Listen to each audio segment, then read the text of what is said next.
Chapter 24. Joshua, age 36, July 5th, 2025. I met Joshua on my way to a birthday party for a friend. It was located in a building with multiple floors, and Joshua was working security in the lobby. He was friendly and welcoming as he pressed the elevator button for the group. He seemed like someone who never met a stranger. I was right. Although a little skeptical about being the subject of an interview, he quickly settled in, and right away I felt like I'd known him longer than a few short minutes. He had a slight southern drawl that reminded me of my cousins from Georgia. I liked him right away. He was born in Patterson, New Jersey, but before moving to Jacksonville in 8th grade, he spent time in Camden, South Carolina. Just me, my mother, my brother. Family's not big. My mother's from Jamaica. A self-described serial entrepreneur, Joshua worked at Jacksonville Electric Authority for years. Now he holds a CDL and runs a courier business with his box truck.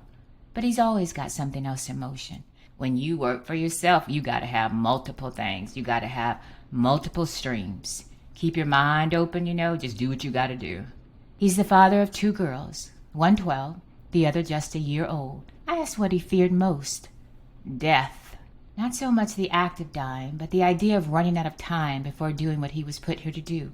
You realize you ain't got no more time. It was the 3rd interview in a row where someone named that same fear. Different people, same truth.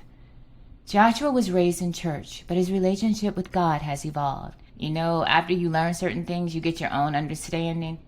Somebody's up there watching you, but it's like, okay, I don't have to do certain things that please certain people. I'm going to do it my way. I think everybody has a different relationship with God. You got to talk to him.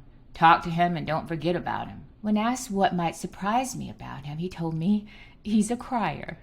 Movies, music, when people die in movies, it gets to me. But he added quickly, I'm not a weak person. I got that. The conversation turned to his daughters. He wants them to end up with someone better than him. That stayed with me. He said he can't control who they choose, but he can tell them what to look out for. I just do the best I can, tell them what I know. He's made plans for them. Life insurance, stability, long-term thinking, legacy. His businesses, they're growing, but it's a rite of passage to everything. He made it plain. Successful and profitable, 2 different things. You got to get your name out there. He said he makes enough to pay the bills, but he's aiming higher. That drive runs in the family.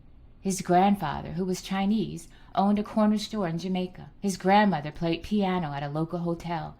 His mother came to the U.S. in the 1980s to become a nurse. One day in the distant future, he'd like to retire near Florence, Georgia, somewhere out in the country, but not too far from a major city. At first, Joshua seemed like someone I already knew, but the longer we talked, the more his depth revealed itself. His work ethic, his story, his pride in his daughters, the way he laughed when he talked about crying at movies, the way he said without hesitation that he wants his daughters to find a better man than him. I don't know if I'd call him a diamond in the rough. He's already accomplished so much and seems to have his head on straight, but I was overwhelmed by his potential. I hope he keeps building. I hope he one day sees in himself every bit the kind of man he wants his daughters to spend their lives with. I see so much of what he can be. Maybe he doesn't see it yet, but it's there. Like he said, there's a rite of passage to everything. This is truth, and truth always rises.